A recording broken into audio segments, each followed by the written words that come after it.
There exists an alternate timeline in which the Pokemon Company and Game Freak decided to not release Pokemon Scarlet and Violet this year. In the timeline, they decided to give it another few months or more of development time, polishing out of the jank, smoothing out smooths of the more egregious technical issue, and then realizing in that timeline Pokemon Scarlet and Violet are celebrated as being a glorious return to form for the mainline Pokemon franchise. As among the best games in the long-running series, and as among the best games of the year, this is not the timeline C. In our timeline, in this timeline they decided for whatever reason that shall perhaps forever remain unknown, to us that after realizing a massive pseudo-open world action RPG early. This year they would release a second one just 10 months later. This one would be their first true open world. Game first true drop-in co-op game, a total renovation for the franchise structure and mechanics while also representing all of the challenge that come with a new Pokemon game inherently, in spite of 3 being absolutely no reason for this game. To realize this year given the excitance of Legends, they decided to go ahead and release a second massive open world RPG in just 10 months. In the span of 1 year 12 months, this represents the third mainline Pokemon release from a team that is fairly small and also has traditionally struggled. With that, the results are pretty much exactly what you would expect, because Pokemon Scarlet and Violet are incredibly unpolished, buggy, and just all around junky.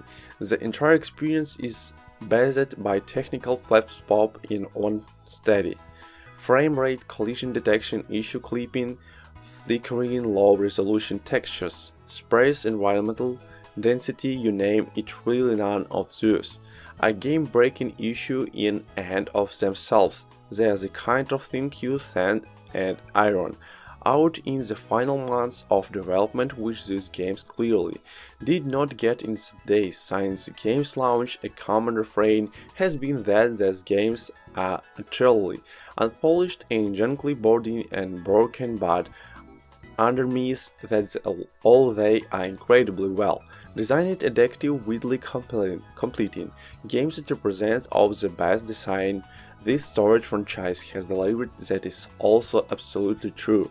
Pokemon Scarlet and Violet represent the best Pokemon games, at least the mainline Generation 1 story legends have been in years, if not literally decades. Everything about them is on paper pretty much exactly what people wanted from the franchise. A massive open world that leaves the players to their own device and let them make their own stories as they set off across the land to meet all the Pokemon available within.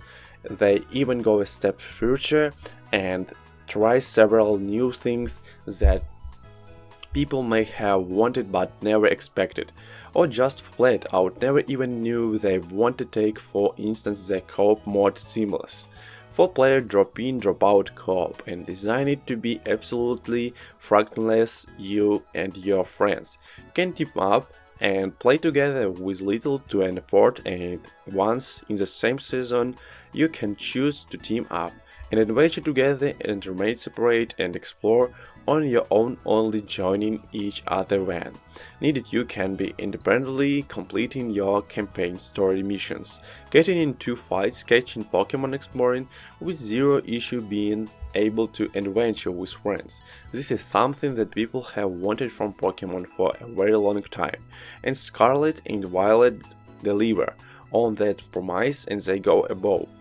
and beyond and do it exceptionally well, while delivering the first full open world adventure that franchise has had, or take the structure of this game, which is biggest win and unnaturally forward thinking for a franchise that has been so reluctantly to rock the boat at all until early this year. Pokemon Scarlet and Violet are completely non-linear. Once you finish into your can literally go anywhere in the game and do anything you want. There are 3 main campaigns in the game.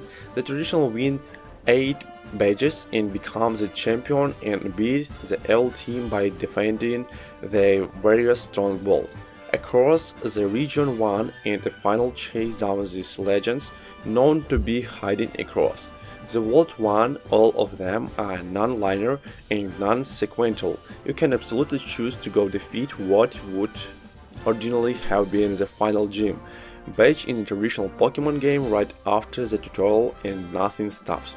You can choose to take on the most famous legendary Titan in the game right after the intro, and the game lets you can do whatever you want. So thanks for watching, subscribe to my channel and press like video.